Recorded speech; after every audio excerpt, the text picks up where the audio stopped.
Happy evening to all of you, and welcome to the first of the monthly talks being hosted by the Bengaluru Butterfly Club, also known as the BBC.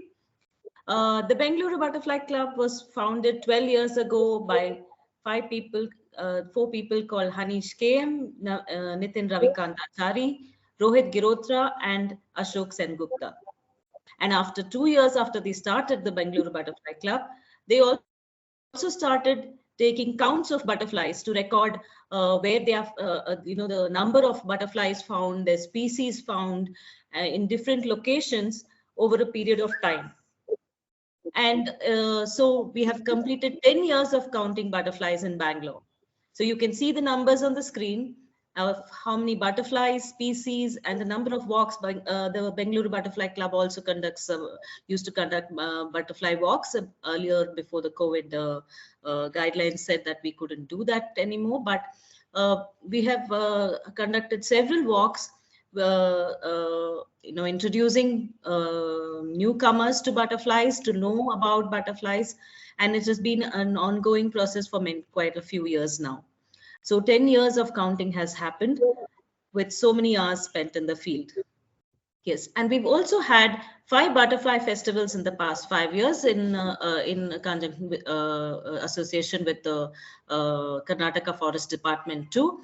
And we've also participated in different butterfly surveys and conducted different workshops and marathons for people to participate in and also learn a lot and record and document these butterflies.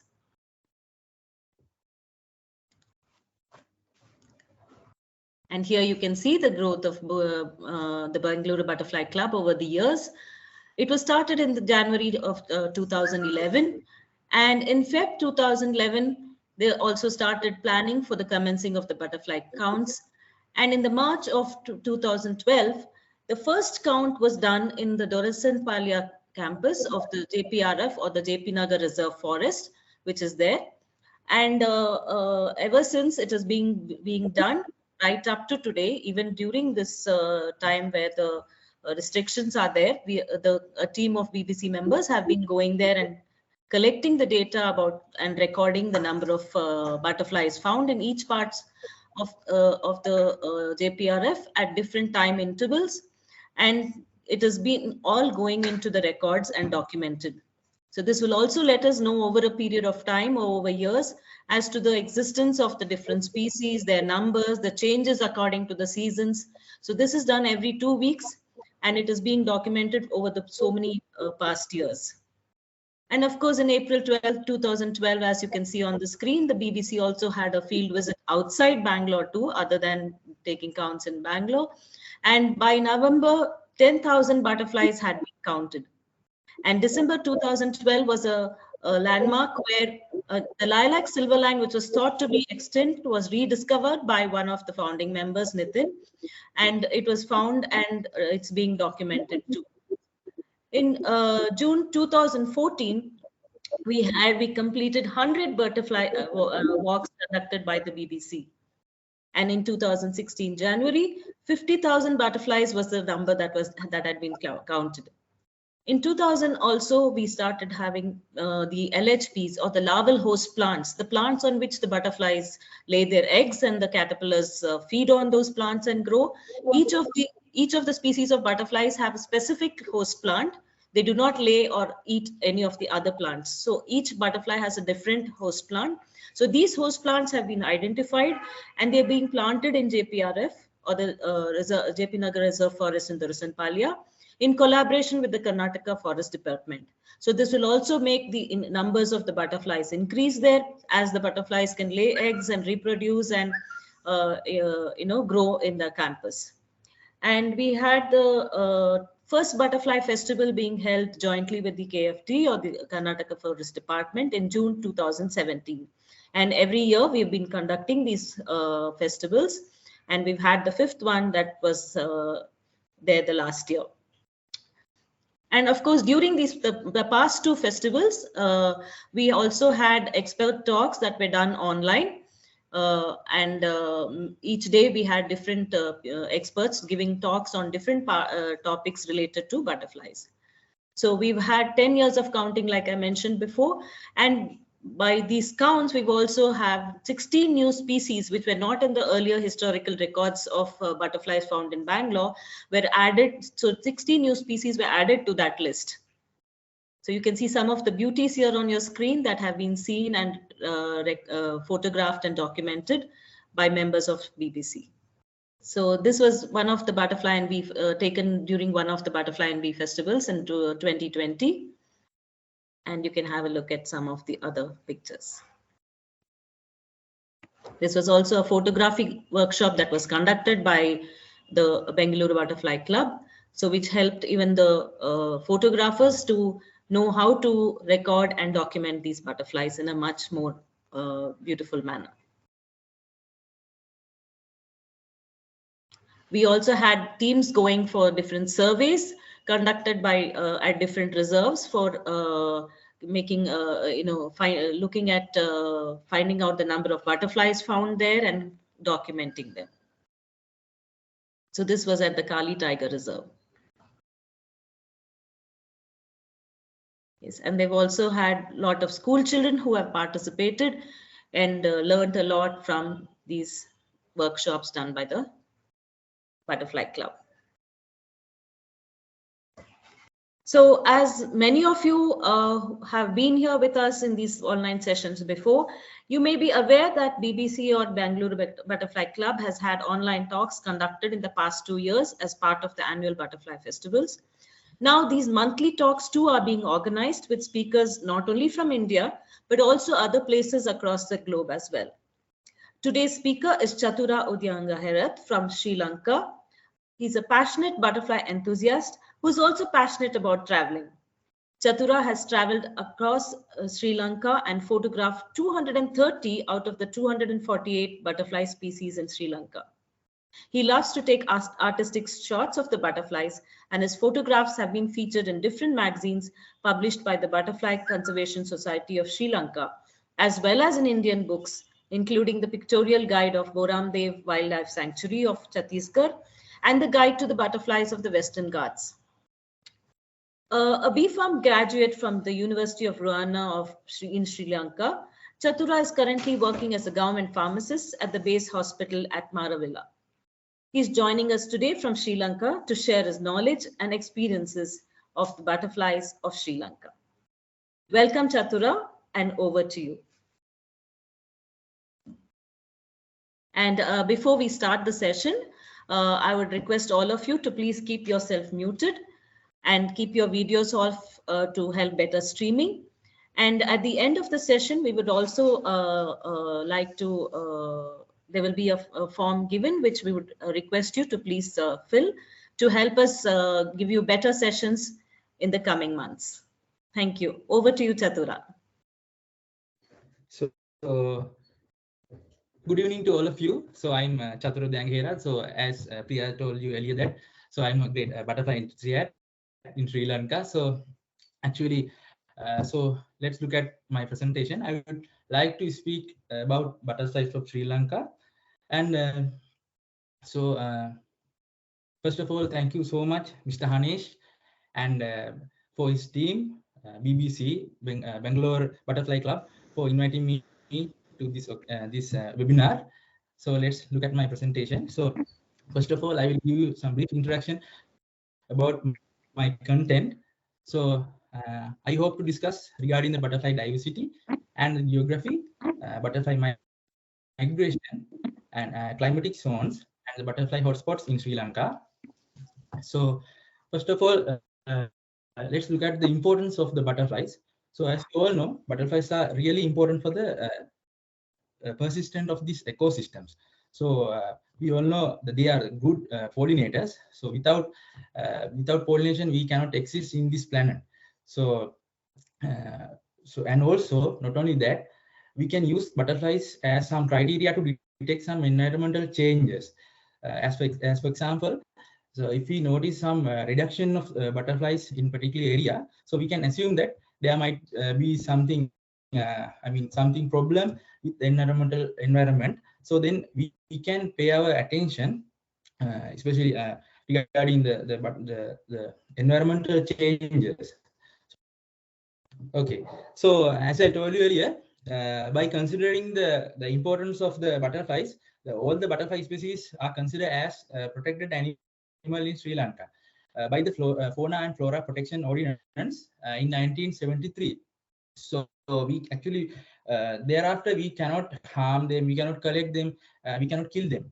Even we cannot keep the dead part of the butterfly as well.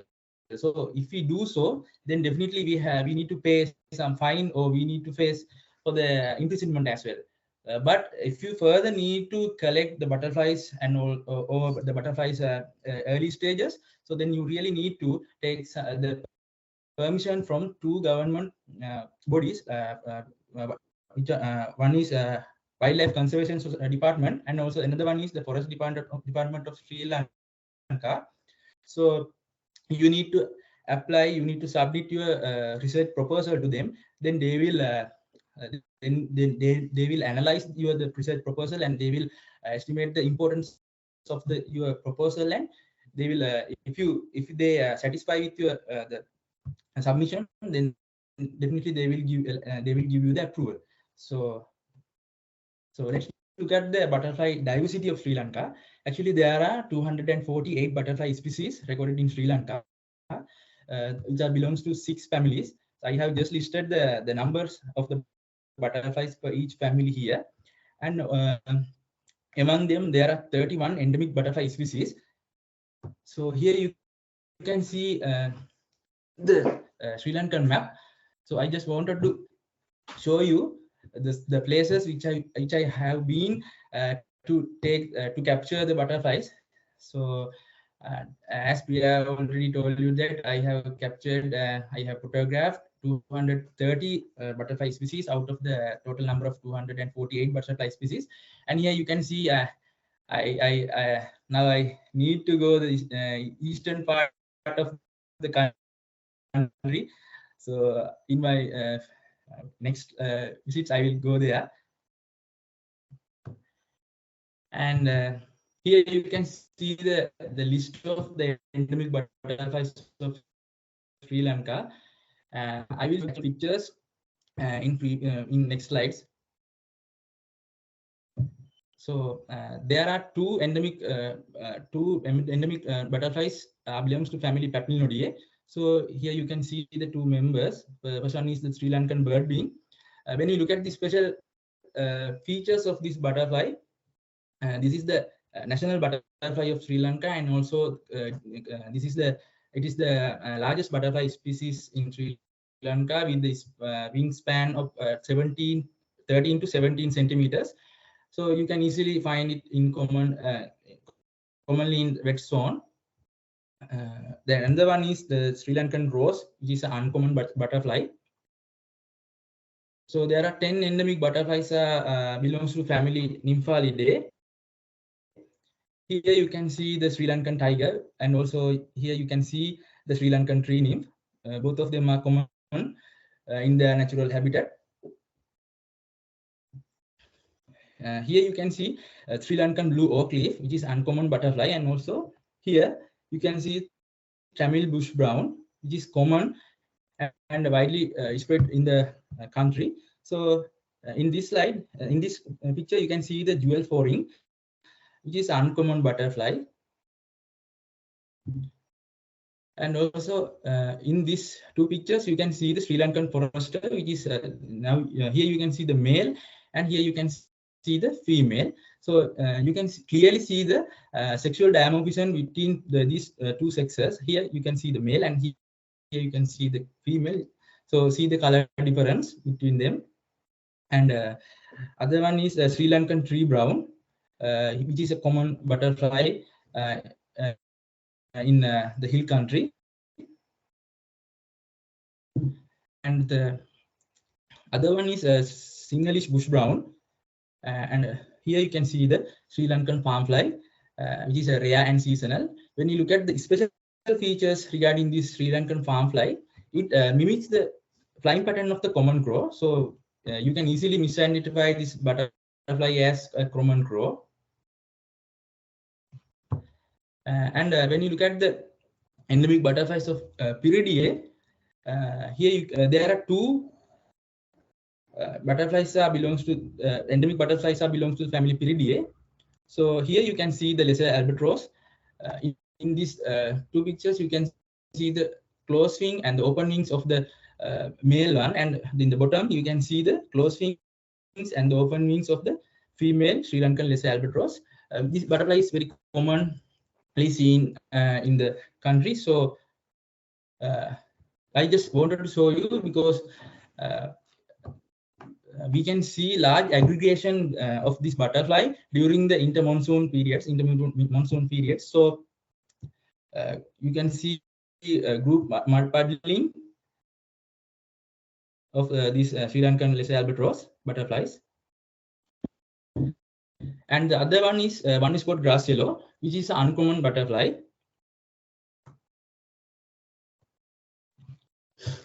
And there are 10 endemic butterflies belongs to family Lycinidae.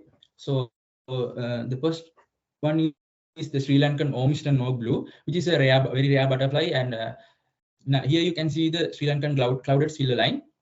It is actually this butterfly also a very rare butterfly. And the Sri Lankan cerulean, here you can see the Sri Lankan cerulean, which is uncommon. And this is Sri Lankan milky cerulean, which is also an uncommon butterfly.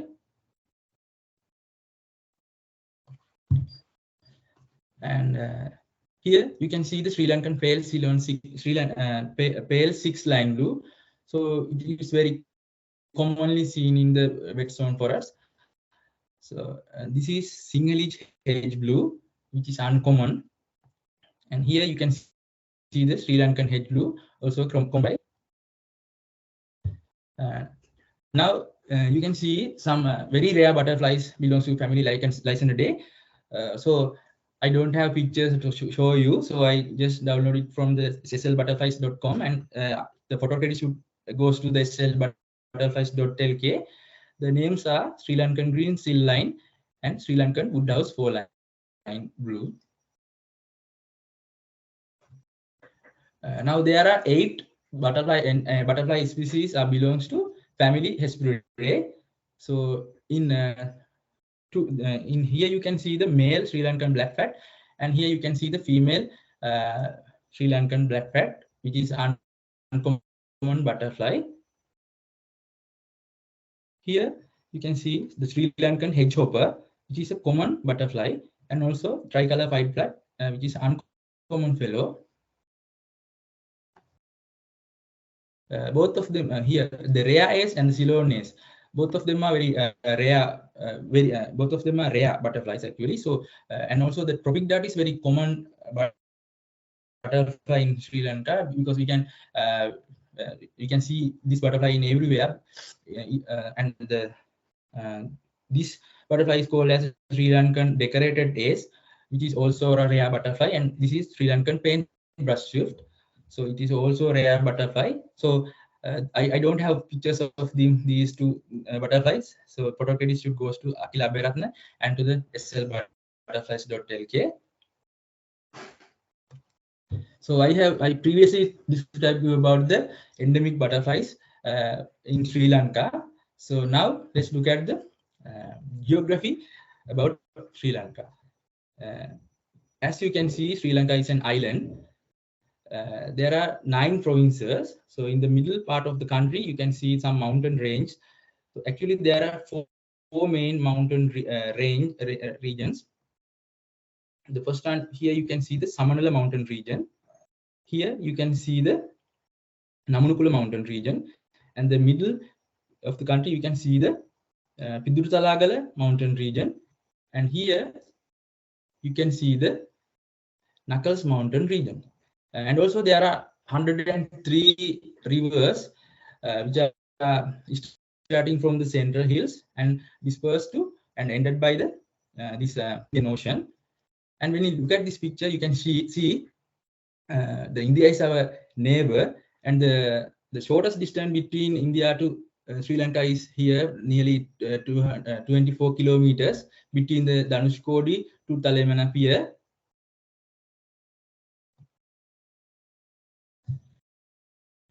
And so here you can see Dhanushkodi, and here you can see the Talemana Pier. So there are 24 kilometers nearly. And one of my friend, and also Mr. Lahiru Prasanna Walpita, who is currently working in this the Mana Island, the Oletuduwa Mana, he noticed that some butterfly migration regarding the crimson rose. Actually, he noticed large number of crimson rose butterflies flew from coast to the mainland. So in 2019, so the same thing happened in last few years, last few years, 2020 and 2021 actually. So both he noticed this phenomenon in the first 2 weeks of the November. This is the important fact. So each and every year he observed the same phenomenon during this first week of the first week and to the second week of the November. And also he counted the maximum number of 250 crimson rose butterflies per minute in last year, 2021.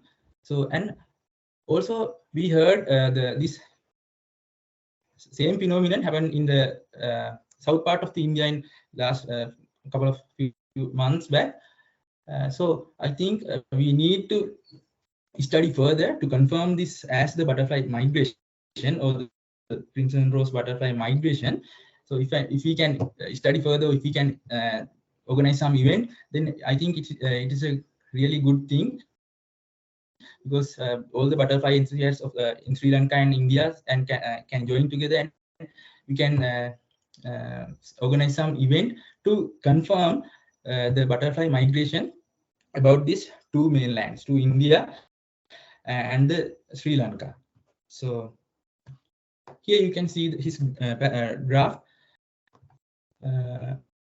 In this column, you can see the number of butterflies per minute, and in this column you can see the day. So here you can see the maximum number of 250 butterflies per minute in the first and 2 weeks of the first and the second week of the November.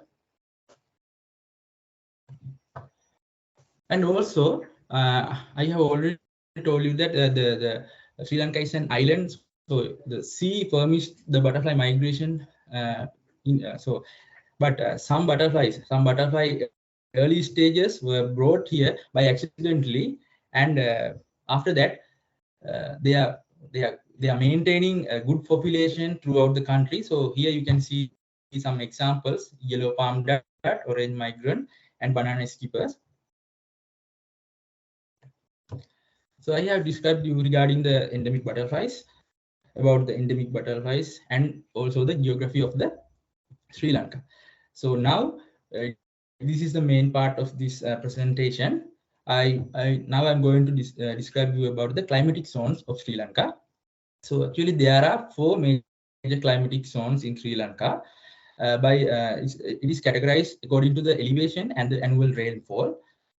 So the wet zone, intermediate zone, dry zone, and arid zone are the 4 major climatic zones. So we received rain mainly from 2 monsoons, southwest monsoon from May to September, and the northeast monsoon from December to February. So here you can see the climatic zones here in dark green color, and the brown color indicates the area of wet zone here and here, and the light green color indicates the area belongs to the intermediate zone, and the yellow color indicates the area of the dry zone, and this red color strips, this strip and this strips indicates the area of the arid zone. So when you look at the wet zone, it receives to 1,900 millimeters to over 5,000 millimeters annual rainfall, and also it further categorized into 4: lowland wet zone, mangroves and marshes, submontane forest and dry patana, and mountain forest and the wet pattern. By considering same facts, I mean the elevation and the annual rainfall.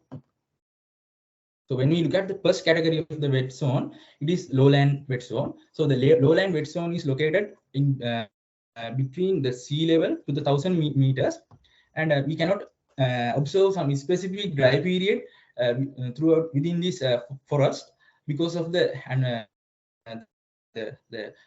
annual rainfall is really high, 2,500 millimeters to 5,000 millimeters, especially from the southwest monsoon here, southwest monsoon. And when you look at the special features of this lowland wet zone, you can find the highest number of endemic butterfly species within these forests. So I have just put the circle, the white color circle, to indicate the exact locations, exact butterfly hotspots in this lowland wet zone. So there are 3 major butterfly hotspots in this zone: Singharaja rainforest, Atal Tota, and Kanneliya. Here you can see the Atal Tota, and here you can see the Singharaja rainforest, and here you can see the Kanneliya rainforest. So now you can see the view of the Singharaja rainforest. This is actually you can see the typical evergreen rainforest habitat rainforest look, and also Singharaja rainforest is the World Heritage Site in Sri Lanka. Here you can see Ruhuna forest, Atal Tota Ruhuna forest. Now you can see the Kanneliya forest. There you can find, because I have already told you that the lowland wet zone having the highest number of endemic, you can see the highest number of endemic butterflies in that lowland wet zone. So here you can see the butterfly species we can see in this in those forests. Here Ceylon tree nymph, which is a common and endemic butterfly to Sri Lanka. And here Sri Lankan blue oak leaf, which is uncommon and endemic. And this is the Sri Lankan forester female butterfly, and also this is the open wing of this female butterfly, which is rare and endemic butterfly. This is pale Ceylon six lime blue. This butterfly is very common in the lowland wet zone. So, and also this butterfly is endemic butterfly. And very rare butterflies like banded red eyes, which we have very limited, very few sightings for the whole country. And very rare butterflies like common onyx. And also the rare butterflies like fiber swordtails, Sinhalese bush browns. And also rare butterflies like aberrant bush blues. And these butterflies is a very seasonal butterfly. And also some uncommon butterfly like common imperial. So when you look at the second category of the wet zone, it is the mangroves and marshes. Here you can see the actual example in Muthurajola wetland. So the mangroves and marshes are located along the coastal region of the wet zone. Here you can see the wet zone. So the coastal region of the wet zone, you can see here the Muthurajola wetland. There you can find some blue glassy tigers and great crows-like butterflies. Blue glassy tigers are a common butterfly, and the great crows are a little bit uncommon. And the third category of the wet zone is the submontane forest and the dry pathana. So submontane forest and the dry pathana is located between the 900 and to the 1,500 meters above the sea level. And the main butterfly hotspot are upper slope of Knuckles mountain range, Palegama and Peak Wilderness Sanctuaries. So here you can see the upper slopes of the Knuckles mountain range, and the Palegama is also near to this place. And here you can see the Peak Wilderness Sanctuary. So now you can see the view of the upper slopes of the Knuckles mountain range. Actually, very beautiful place. And also the peak wilderness sanctuary. In the peak wilderness sanctuary, you can find some rare butterflies like plain puffin, very rare butterflies like lesser gulls, and in the Knuckles mountain range, you can find rare butterflies like lobed beak, and also uncommon butterflies like blue admirals and painted sawtooth like butterflies. And the final category of the wet zone forest, is the montane forest and the wet patana. So montane forest and the wet patana is located 1,500 meters above the sea level. So and also it receives a 2,000 millimeters annual rainfall, and there are two butterfly hotspots, Hagala and the Horton Plains. Here you can see the Hagala botanical garden, and also here you can see the Horton Plains National Park. So here you can see the view of the Horton Plains and Hagala Botanical Garden. There you can find Ceylon tree brown like endemic butterflies, which is very commonly seen in the Horton Plains and the Hagala Botanical Garden. And the hedgehopper, which is endemic and common butterfly. Also Sri Lankan tiger, which is also endemic and common butterfly in these the Horton Plains. And uncommon butterflies like owl king, and also very common butterflies like Indian flittery, painted lady, and Indian red admiral like butterflies. So up to now, I have discussed you regarding the wet zone and the four categories about the wet zone. So now I'm going to discuss you regarding the intermediate zone, the other major climatic zone in Sri Lanka. So the elevation range from the sea level to the 2,000 meters above the sea level. So here you can see the actual area. Here you can see the area belongs to the intermediate zone in light green color. And also it receives annual rainfall of 1,500 and 2,900 millimeters. When we look at the special features of this zone, there are very dry periods in July to August, and also we can see the largest number of butterfly species within these forests, because this intermediate zone is located in between the wet zone. Here you can see the wet zone, and in between the dry zone. So the both wet zone butterflies and both the dry zone butterflies can be also seen in this intermediate zone.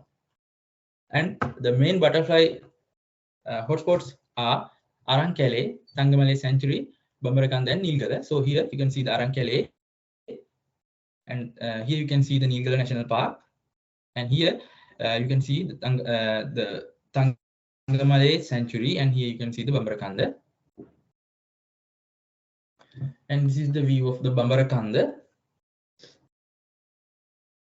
And here you can see the Thangamale Sanctuary in Haputale. So here you can see the Nilgala National Park. So there you can find some baronet-like, locally common baronet-like butterflies, because the special feature of this butterfly is this butterfly can only find in this Nilgala and the surrounding areas like Belihulloya and Duvili like areas. So in locally, this butterfly is also called as Nilgala butterfly. And some uncommon butterflies like common tree browns and also uncommon and the endemic butterflies like jewel foring and Also the uncommon butterflies like white-hedged blue,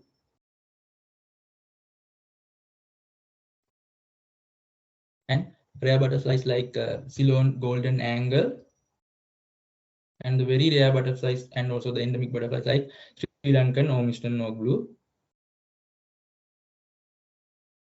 and also very rare and seasonal butterflies like white tip line blues. So now let's look at about the dry zone. Dry zone receives the annual rainfall of 1000 to 1500 millimeters, and the special features of this dry zone is we can found the very few endemic butterfly species throughout this within this forest, in dry zone forest. Here you can see the area, actual area. So the main butterfly hotspots are here you can see the Reticula, and here you can see the sea girial and Jaffna and Anurinda wetland. So you can see the actual picture of the Anurinda wetland and Reticula.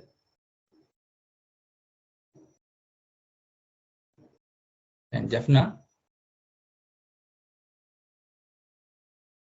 So as I told you earlier, we can see very few endemic butterfly species within these forests. So this is Sri Lankan clouded silver line, which is endemic and rare butterfly. So, and also we can observe some endemic butterflies like lesser albatross, Sri Lankan lesser albatross throughout within these forests, and joker, small salmon arab. And here you can see blue tigers and common tiger, plain tiger, and the common crow-like butterflies. So now you can see they are extracting, they are sucking the alkaloids from the Heterotropium indicum plant,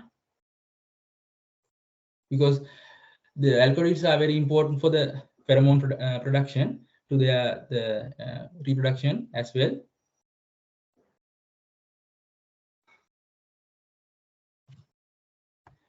And also common butterflies like pioneers, common banded peacocks,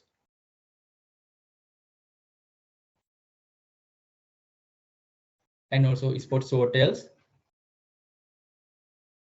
and also uncommon butterflies like plains blue royal. When you look at this butterfly, there's a special feature, because you can only find this butterfly above the Irunamadu. That means in the northern parts of the country. So when you want to see this butterfly, definitely you need to go the northern part of the country. So I have previously described you regarding the wet zone, the intermediate zone, and the dry zone. So this is the final final major zone of the country. So actually this zone consists of two strips of the land. Here you can see in the red color, here you can see the northern northwestern arid zone, and here you can see the southern arid zone. So it receives less than 1200 millimeters annual rainfall. And also when you look at the special features of this arid zone, we can see the area is covered with so many thorn shrubs, and also we can especially notice that the hot and the dry periods in most of the month of the year. And the major butterfly hotspots of these arid zones are the Mana, Giant Tank Sanctuary, and Yala National Park, and Nulugahama Herath. So here you can see the Mana and the Giant Tank Sanctuary, and here you can see Lunugam Herath, so Yala National Park, and here you can see the Lunugam Herath. So when you look at the actual images, here you can see the view of the Mana, as I told you earlier, you can see some so many thorn shrubs spread throughout the land, and also the giant tank sanctuary is very dry in the most of the months of the year, and we can find yellow fancy, which is a very rare butterfly, but I know that this butterfly is very common in the southern part of the India, so it's very sad because it is very difficult to find here this yellow fancy, and it is very difficult to reach them because this butterfly is very and also highly sensitive to the movement, so it is very difficult to reach them. So this is very rare here, but I know that this is very common in southern part of the India. And blue fancy, which is an uncommon butterfly. Large guava blue, also a bit rare butterfly.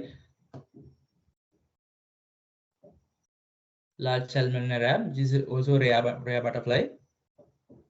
And common butterflies like scarlet silver lines.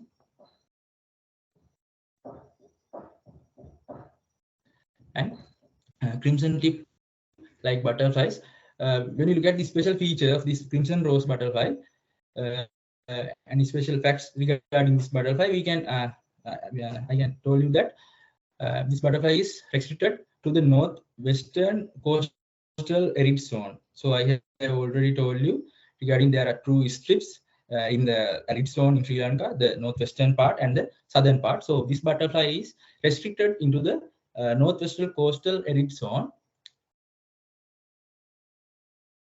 And here you can see strip ferrets, which is very common butterfly, and this butterfly also restricted to the northern arid zone, as I told you earlier in crimson rose butterfly. So this butterfly also restricted to the northern arid zone. And the butler's spotted ferret, so it is a common butterfly, but this bellow is restricted to the southern part of the arid zone. That means the southern arid zone. So up to now, I have described you regarding the importance of the butterflies and the endemic butterflies of Sri Lanka. I mean, briefly described regarding the endemic butterflies of Sri Lanka, and I show you the actual pictures of the endemic butterflies of Sri Lanka. And also, I have described you regarding the geography of Sri Lanka and the major climatic zones of Sri Lanka, also the butterfly hotspots in Sri Lanka. So this is the end of my presentation, and here you can find the references. When you if you need to study further regarding the Sri Lankan butterflies, you can refer these books: A Pocket Guide to the Butterflies of Sri Lanka by Himesh Dilruwan Jayasingh, Sarath Rajapaksa, and Chamithid Alvis, and also the Field Guide to the Butterflies of Sri Lanka by George Michael van der Putten and Nancy van der Putten, and also the Butterfly Fauna of Sri Lanka by George van der Putten and Nancy van der Putten. So here this book is a bit heavy, and so we cannot carry it out in the field, so it is difficult to carry it on field. So better to I think these two books are very easy to carry in the field.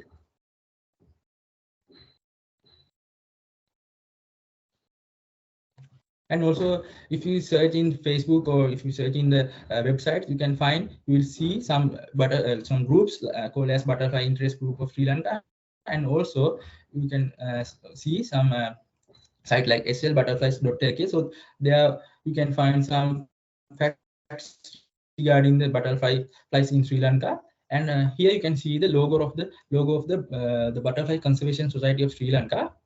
So this is the first organization for the conservation of butterflies, and actually they are doing great work regarding the conservation of butterflies by conducting so many lectures, by conducting webinars, and also the conducting some races like butterfly counting races and foster campaigns like this. So I think they are doing great job regarding the butterfly conservation. And finally, thank you so much for inviting me to present this about the Sri Lankan butterflies. And also thank you so much for joining with us. Thank you so much for the participant.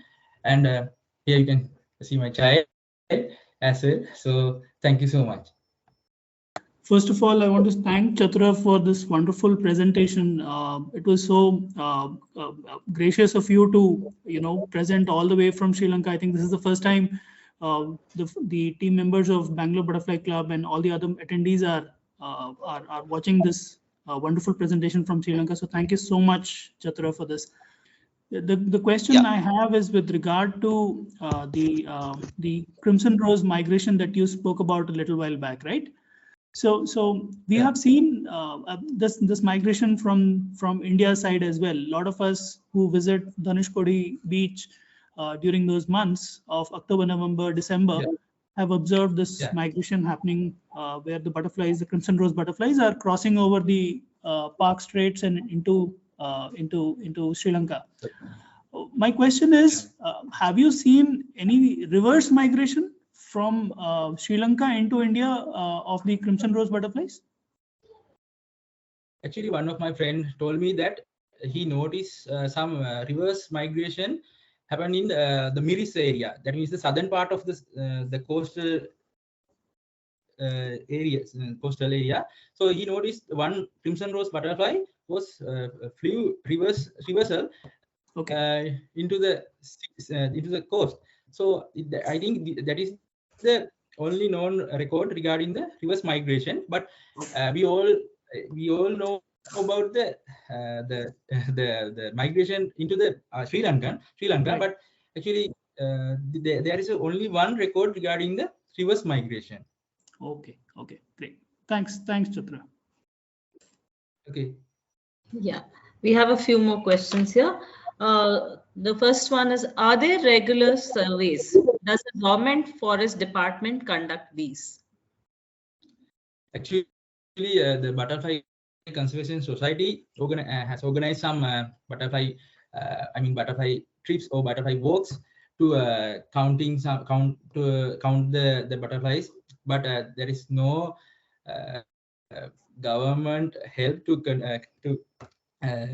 see the numbers to count the butterflies in this country. But in these days we are maintaining the records to support the red list in 2022. So I think this is the only thing which is conducted by the government.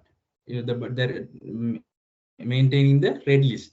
So they take the records from the most of the butterfly enthusiasts.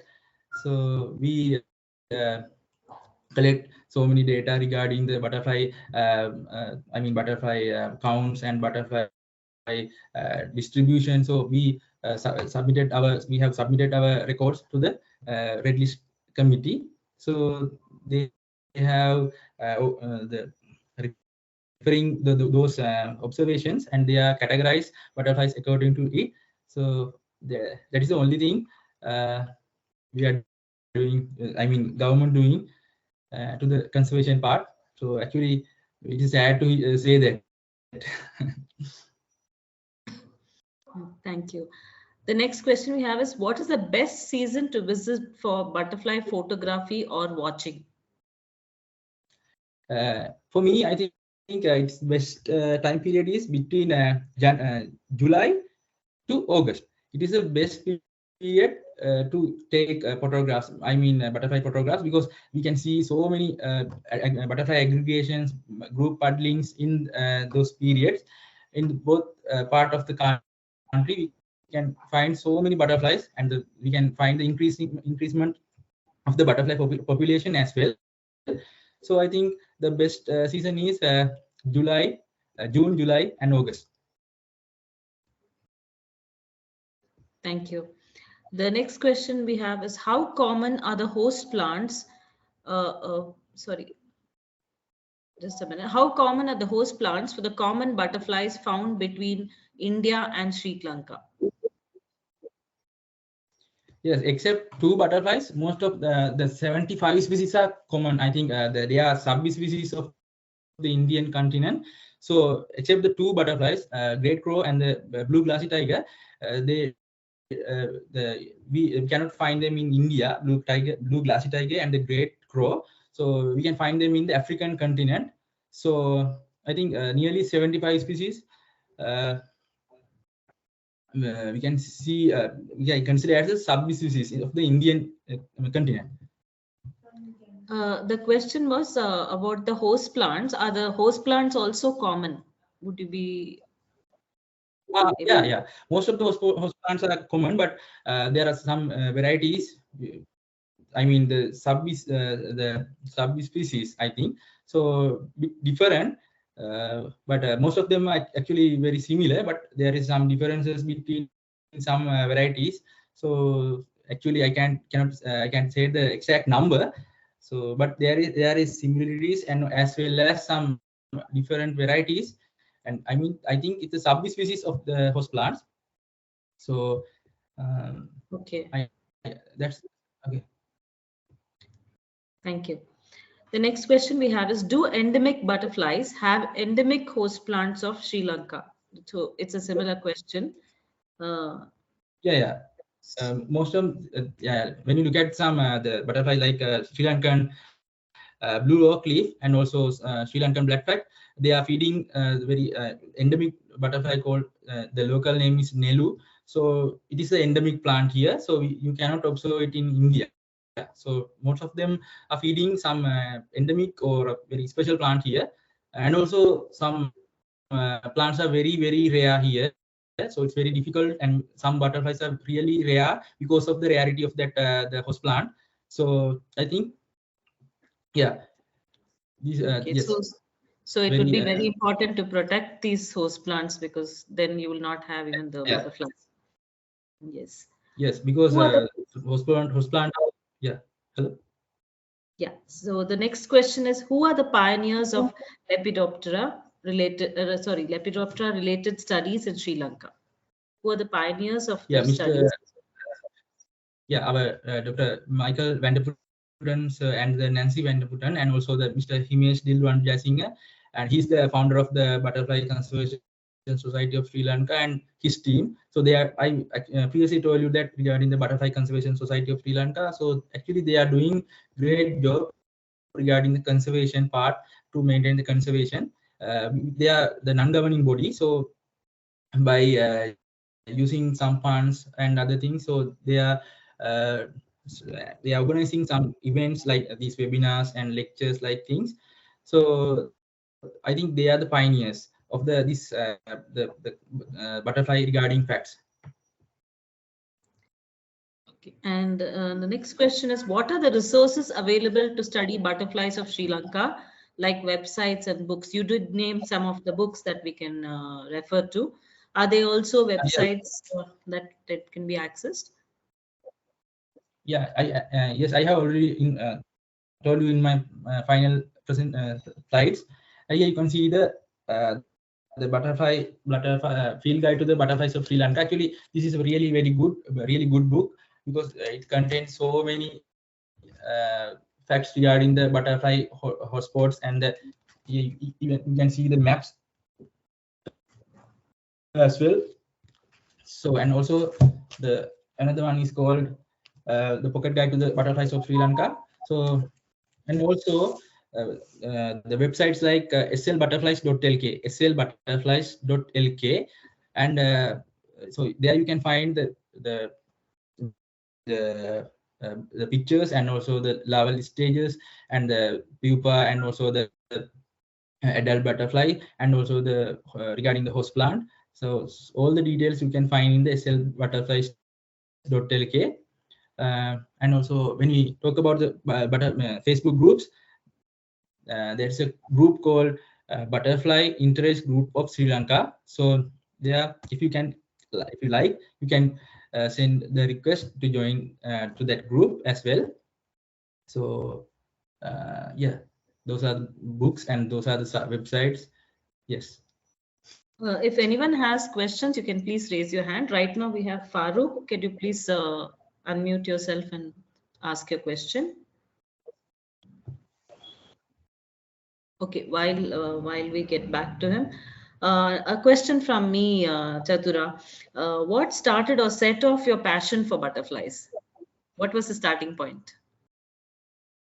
Yeah, actually in grade 11, after my O levels, so I tried to take some pictures by using that power shot camera. It's a very primary camera, a power shot camera. So I just took the pictures of the insects, but I feel I need to know about the butterflies in that era. So in the past 2009, like 2009 to 2010. So thereafter, I tried to find so many facts regarding butterflies and collect those the pictures and the books, and I tried to join to this Facebook groups, and I collect all the data regarding the Sri Lankan butterflies, and I collect the butterfly hotspots, and after that I went there to see and to take the photographs of them. So since 2010, 2009 or 2010, up now I have already told you I have photographed 230. So I think after the O level, I think that is the turning point of my butterflying journey. Thank you. And I think that's most of the questions that have been asked. So thank you, Chatura, so much for making the time and making yourself available for joining us in spite of all the challenges that you have faced, even with regard to your power cuts and internet issues. And thank you so much for your wonderful presentation on the butterflies of Sri Lanka. It was really wonderful to see all your lovely photographs of the butterflies as well as those of their habitats and the sanctuaries, and to learn about them with respect to the Sri Lankan butterflies. Thank you also for sharing your observations, your experience, knowledge, and documentations with us. Thank you so much. And also I want to wish you all the best, very best to the BBC, the Bengaluru Butterfly Club, and also I really thankful them to invite for giving me the invitation to present this webinar. And thanks again. Thank you so much. Thank you. And I have a few announcements for the listeners, participants also today. We have the next talk, which is of the monthly talks on 7th May. That will be by Shavan Chowdhury, which will be on 7th May. So please do join us for the next talk too, and for all the further talks too. So we welcome you all to come be with us again the next month on 7th of May. And please do join and follow our Facebook page also of the Bengaluru Butterfly Clubs, and do join us for the further talks. Thank you. Priya, before we close, I just want to say another word. Please do. I just want to give a special call out to Keshav, Rama, and you for organizing this, and Anish for introducing us to Chatura. Without the fabulous work done by all of you, we would not have had the opportunity to listen to Chatura speak about the butterflies of Sri Lanka. So thank you so much. Wonderful job done, guys. Looking forward to the next one. Yes, thank you. And looking forward to all of you participating along with us.